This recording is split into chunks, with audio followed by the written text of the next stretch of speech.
सोचिए अगर ब्रह्मांड की हर चीज के गुणों को मतलब एक पत्थर से लेकर हमारे अपने विचारों तक वर्गीकृत और समझा जा सकता। सुनने में ये किसी साइंस फिक्शन फिल्म जैसा लगता है, लेकिन ये आयुर्वेद के सबसे बुनियादी सिद्धांतों में से एक है। आज हम इसी आकर्षक अवधारणा यानी गुण की दुनिया में गहरी चर्चा करने जा रहे हैं। हमारे पास आयुर्वेद पर एक विस्तृत दस्तावेज है। हमारा मिशन इस जटिल प्रणाली को सरल हिस्सों में तोड़ना है। गुण असल में है क्या, इसे कैसे समझा जा सकता है, और सबसे जरूरी, ये हमारे रोजमर्रा के स्वास्थ्य और जीवन में कैसे काम आता है। तो चलिए शुरू करते हैं सबसे बुनियादी सवाल से। जब आयुर्वेद गुण कहता है तो इसका असल में मतलब क्या होता है? ये एक बहुत अच्छा सवाल है, क्योंकि ये शब्द बहुत सरल लगता है पर इसकी गहराई बहुत ज्यादा है। गुण का सीधा सा मतलब तो है विशेषता या क्वालिटी, लेकिन दिलचस्प बात यह है कि प्राचीन ग्रंथों में इसकी जड़ में ही इसका पूरा सार छिपा है। इसे दो तरह से समझाया गया है। दो तरह से? हाँ, पहला नजरिया कहता है कि गुण वो है जो हमें किसी चीज की तरफ खींचता है, मतलब जैसे आम की मिठास या किसी फूल की खुशबू। अच्छा, तो ये आकर्षण का सिद्धांत है। जो चीज हमें अपनी ओर आकर्षित करे वो उसका गुण है। बिल्कुल। और दूसरा नजरिया, जो और भी गहरा है, कहता है कि गुण वो है जो किसी चीज से बंधा हुआ है। ये एक बहुत ही महत्वपूर्ण दार्शनिक विचार है। बंधा हुआ है मतलब गुण कभी अकेला नहीं हो सकता। मिठास बिना किसी मीठी चीज के मौजूद नहीं हो सकती। भारीपन बिना किसी भारी वस्तु के नहीं हो सकता। ये हमेशा एक द्रव्य यानी पदार्थ से जुड़ा होता है। आयुर्वेद में इसके लिए दो खास शब्द हैं। पहला है समवायी। समवाय? हाँ, जिसका सीधा सा मतलब है कि गुण और पदार्थ हमेशा साथ साथ होते हैं, जैसे शरीर और आत्मा, उनका रिश्ता अटूट है। और दूसरा शब्द? दूसरा है निश्चेष्ट। निश्चेष्ट यानी गुण खुद कुछ नहीं करता, वो बस मौजूद होता है। असली एक्शन तो पदार्थ यानी द्रव्य का होता है। गुण तो बस उस एक्शन की दिशा और प्रकृति तय करता है। एक उदाहरण देंगे? जरूर। जैसे आग का गुण है गर्मी, लेकिन जलाती तो आग ही है ना? गर्मी खुद नहीं जलाती। ये तो एक बहुत ही सूक्ष्म लेकिन महत्वपूर्ण अंतर है। तो स्रोतों के अनुसार आयुर्वेद ने ऐसे कितने गुणों की पहचान की है? मुझे पता है कि ये लिस्ट काफी लंबी है। हाँ, आचार्य चरक ने कुल 41 गुणों का उल्लेख किया है। 41? हाँ, और ये संख्या पहली बार में डराने वाली लग सकती है, लेकिन इसे बहुत खूबसूरती से, बहुत व्यवस्थित तरीके से 4 मुख्य श्रेणियों में बांटा गया है। आप इसे ऐसे समझ सकती हैं कि ये दुनिया को देखने के 4 अलग-अलग लेंस हैं। 4 लेंस? ये सुनने में दिलचस्प लग रहा है। ये 4 श्रेणियां कौन सी हैं? पहली श्रेणी है सार्थ गुण, जो हमारी 5 इंद्रियों से जुड़ी हैं। मतलब वो गुण जिन्हें हम देख, सुन, चख, सूंघ और महसूस कर सकते हैं। ठीक है, सेंसरी क्वालिटीज। बिल्कुल। दूसरी है गुरुवादी गुण। ये 20 शारीरिक गुण हैं जो सीधे हमारे शरीर पर असर करते हैं और चिकित्सा का आधार हैं। तीसरी है परादि गुण। ये 10 वैचारिक गुण हैं जिन्हें आप चिकित्सा का सॉफ्टवेयर कह सकती हैं। सॉफ्टवेयर मतलब जो पीछे से काम करता है? हाँ, जो तर्क और योजना में मदद करें। और चौथी आत्मगुण, जो हमारी चेतना, मन और आत्मा से जुड़े 6 गुण हैं। ठीक है, ये एक स्पष्ट रोड मैप है। तो हम बाहर से अंदर की ओर चलेंगे।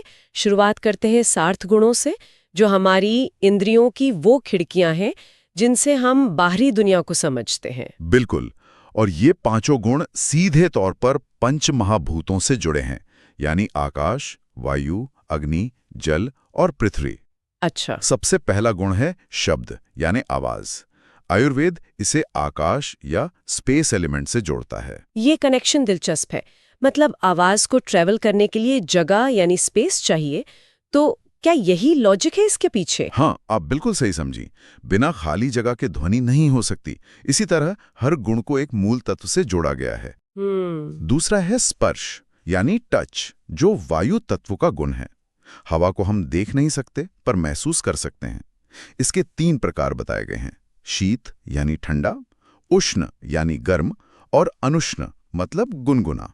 और फिर आता है रूप यानी दृष्टि, जिसे हम देखते हैं। ये जरूर अग्नि तत्व से जुड़ा होगा, क्योंकि प्रकाश और अग्नि का गहरा संबंध है। एकदम सही।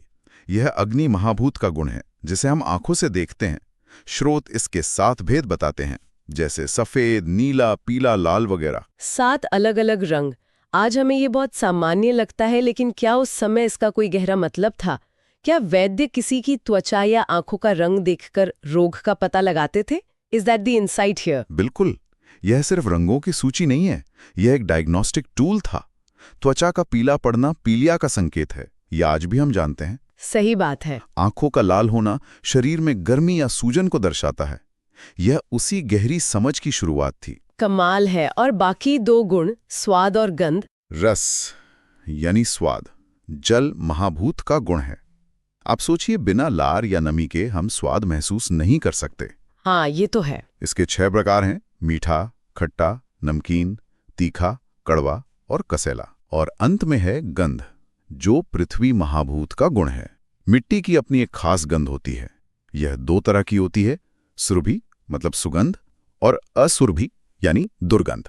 तो ये 5 गुण हमारी इंद्रियों के माध्यम से बाहरी दुनिया का डेटा इकट्ठा करने का तरीका है। लेकिन आयुर्वेद सिर्फ बाहर की बात नहीं करता है ना? अब हम शरीर के अंदर की कार्यप्रणाली पर आते हैं, जहां गुरुवादी गुणों की बात होती है, जिन्हें आपने चिकित्सा का आधार बताया था। हाँ, और ये शायद सबसे व्यवहारिक हिस्सा है। ये 20 गुण हैं जो 10 विपरीत जोड़ियों में आते हैं। विपरीत जोड़ियों में? हाँ, और पूरा आयुर्वेदिक आहार और चिकित्सा इसी विपरीत गुण के सिद्धांत पर काम करता है। मतलब अगर शरीर में कोई गुण बढ़ गया है तो उसे संतुलित करने के लिए विपरीत गुण वाली चीज दी जाती है। चलिए इसे कुछ उदाहरणों से समझते हैं। सबसे आम जोड़ी कौन सी है? सबसे आम और महत्वपूर्ण जोड़ी है गुरु भारी और लघु हल्का।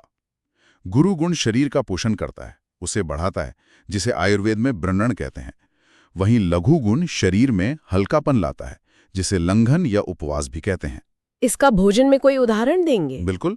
उड़द की दाल गुरु है, भारी है, वहीं मूंग की दाल लघु है, पचने में हल्की है। अच्छा। और यही कारण है कि बीमारी में जब पाचन शक्ति कमजोर होती है तो भारी उड़द दाल की जगह हल्की मूंग दाल या खिचड़ी खाने की सलाह दी जाती है। ये तो बहुत तार्किक है। दूसरी जोड़ी है शीत ठंडा और उष्ण गर्म। हाँ। शीत गुण शरीर में स्थिरता लाता है, रक्त के बहाव को धीमा करता है, जिसे स्तंभन कहते हैं। जैसे चोट लगने पर बर्फ लगाने से खून का बहना कम हो जाता है। बिल्कुल वही उष्ण गुण पसीना लाता है, जिसे स्वेदन कहते हैं, और पाचन अग्नि को बढ़ाता है।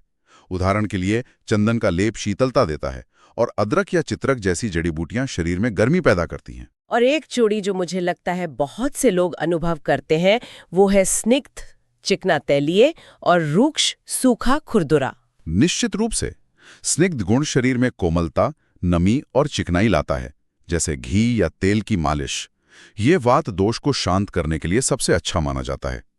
वहीं रूक्ष गुण शरीर में सूखापन लाता है, जैसे जौ या बाजरे की रोटी। हाँ, अब मुझे समझ आया कि सर्दियों में मेरी त्वचा इतनी रूखी क्यों हो जाती है। हवा में रूक्ष गुण बढ़ जाता है और मुझे शायद ज्यादा स्निग्ध चीजों जैसे घी या तेल का इस्तेमाल करना चाहिए। आपने बिल्कुल सही समझा। यही इन गुणों को रोजमर्रा के जीवन में लागू करना है। चलिए एक और जोड़ी देखते हैं, मंद, धीमा और तीक्ष्ण, तेज पैना। मंद और तीक्ष्ण। हाँ, कुछ चीजों का असर शरीर पर धीमा और स्थायी होता है, जैसे दूध। ये मंद गुण का उदाहरण है। वहीं कुछ चीजों का असर बहुत तेज और तुरंत होता है, जैसे काली मिर्च या हरी मिर्च। ये तीक्ष्ण गुण हैं। तो इसका मतलब है कि सिर्फ ये जानना काफी नहीं है कि कोई चीज गर्म है या ठंडी, बल्कि ये भी जानना जरूरी है कि उसका असर कितनी तेजी से होता है। बिल्कुल। एक और अंतिम जोड़ी देखते हैं, स्थिर और चल, गतिशील। स्थिर गुण शरीर में स्थिरता लाता है, जैसे भारी भोजन के बाद हमें आराम करने का मन करता है। वहीं चल गुण गतिशीलता को बढ़ाता है, जैसे कॉफी पीने के बाद मन और शरीर में चंचलता बढ़ जाती है। वात दोष का मुख्य गुण ही चल है। तो ये गुरवादी गुण हमारे शरीर के हार्डवेयर पर काम करते हैं। हमने बाहरी दुनिया को समझा, शरीर को समझा, लेकिन उस इंसान का क्या जो इन सब का अनुभव कर रहा है? हमारी चेतना, हमारे मन का क्या? बहुत अच्छा सवाल। और यहीं पर आत्मा गुण या आत्मा के गुण सामने आते हैं। ये वो गुण हैं जो हमारे एहसास, हमारी इच्छाएं और हमारी बुद्धि को परिभाषित करते हैं। ये हमारे आंतरिक जगत के गुण हैं। तो इसमें कौन कौन से गुण आते हैं? इसमें 6 गुण हैं। पहला है इच्छा, यानी किसी चीज को पाने की कामना। दूसरा है द्वेष, यानी घृणा या नापसंदगी। इच्छा और द्वेष। हाँ, ये दोनों हमारे जीवन के सबसे बड़े चालक हैं। हम या तो किसी चीज की ओर भागते हैं या किसी चीज से दूर भागते हैं। और सुख दुख भी इसी श्रेणी में आते होंगे। हाँ, सुख और दुख अगले दो गुण हैं। स्रोत सुख को बहुत खूबसूरती से परिभाषित करते हैं, सर्वेषां अनुकूलतया वेदनीयम सुखम। मतलब यानी वो अनुभव जो सभी के लिए अनुकूल हो, और दुख इसका ठीक उल्टा है, प्रतिकूलतया वेदनीयम दुखम। स्रोत दुख के 3 कारण भी बताते हैं। आध्यात्मिक यानी अपने शरीर और मन से पैदा हुआ दुख, आधिभौतिक यानी दूसरे प्राणियों से मिला दुख, और आधिदैविक जैसे प्राकृतिक आपदाओं से मिला दुख। और आखिरी 2 आत्मगुण, वे हैं प्रयत्न यानी कोशिश या प्रयास, और छठा और सबसे महत्वपूर्ण है बुद्धि यानी ज्ञान और विवेक, जो हमारे सभी व्यवहारों का कारण है। यही बुद्धि हमें सही और गलत में फर्क करना सिखाती है। ठीक है, तो हमने इंद्रियों की बात की, शरीर पे असर करने वाले गुणों की बात की, और मन और चेतना की भी।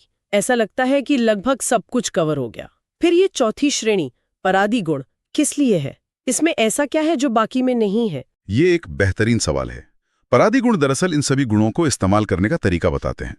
अगर बाकी सब डेटा हैं, तो परादी गुण ऑपरेटिंग सिस्टम या एल्गोरिदम है। अच्छा, ये गुण सीधे शरीर पर असर नहीं करते, बल्कि एक वैद्य को ये निर्णय लेने में मदद करते हैं कि कौन सी दवा किस मरीज को किस समय और कैसे देनी है। अच्छा, तो ये एप्लीकेशन वाला हिस्सा है। इसका कोई उदाहरण दीजिए। जरूर।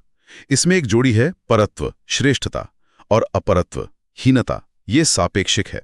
जैसे स्रोतों के अनुसार जांगल देश, जो एक सूखा क्षेत्र है, को अनूप देश, जो एक आर्द्र या दलदली क्षेत्र है, से पर या स्वास्थ्य के लिए श्रेष्ठ माना जाता है, क्योंकि वहां बीमारियां कम होती हैं। और इन वैचारिक गुणों में सबसे महत्वपूर्ण कौन सा है? स्रोतों में युक्ति को सबसे महत्वपूर्ण गुणों में से एक बताया गया है। युक्ति का अर्थ है सही योजना बनाना। ये आयुर्वेद की कला है। कला। हाँ, इसका मतलब है कि सिर्फ नियमों को जानना काफी नहीं है। दोष, देश, काल, रोगी का बल, उसकी उम्र, इन सब को ध्यान में रखकर सही औषधि, आहार और विहार की योजना बनाना ही युक्ति है। ये वैद्य की बुद्धि और अनुभव का निचोड़ है। एक और दिलचस्प गुण जिसका जिक्र स्रोतों में है, वो है संस्कार। इसका क्या अर्थ है? संस्कार का अर्थ है किसी पदार्थ के गुणों को एक प्रक्रिया द्वारा बदलना। ये एक क्रांतिकारी विचार है। गुणों को बदलना? हाँ, इसका सबसे अच्छा उदाहरण जो स्रोतों में दिया गया है वो है दही।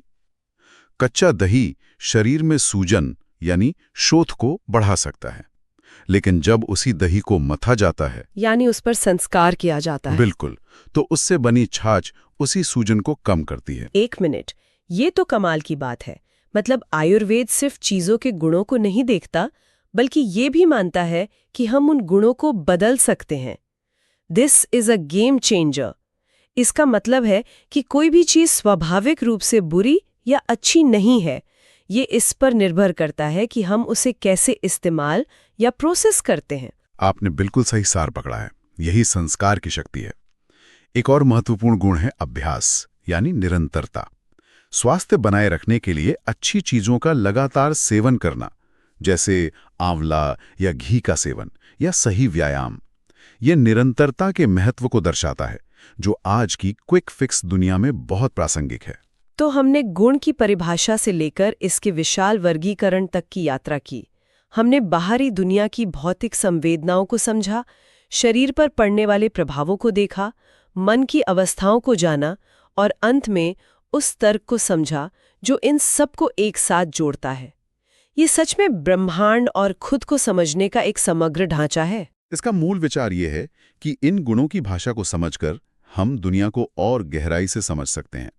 हम ये जान सकते हैं कि कैसे अलग अलग पदार्थ, चाहे वो भोजन हो, औषधि हो, या हमारे विचारों, हमारे शरीर और मन के साथ क्रिया प्रतिक्रिया करते हैं। ये कोई स्थिर नियमों की किताब नहीं, बल्कि एक बहुत ही गतिशील और व्यावहारिक विज्ञान है। इस पूरी चर्चा में एक बात मेरे मन में घूम रही है। स्रोतों में धर्म और अधर्म का भी उल्लेख अदृष्ट यानी अदृश्य गुणों के रूप में किया गया है, जो क्रमशः सुख और दुख का कारण बनते हैं। यह विचार कि हमारे कर्मों में भी अंतर्निहित गुण होते हैं जो भविष्य में खुशी या पीड़ा के रूप में फल देते हैं, हमें हमारे दैनिक विकल्पों के बारे में कैसे सोचने पर मजबूर कर सकता है, सिर्फ उनके तात्कालिक भौतिक प्रभावों से परे। ये एक विचार है जिस पर चिंतन किया जा सकता है।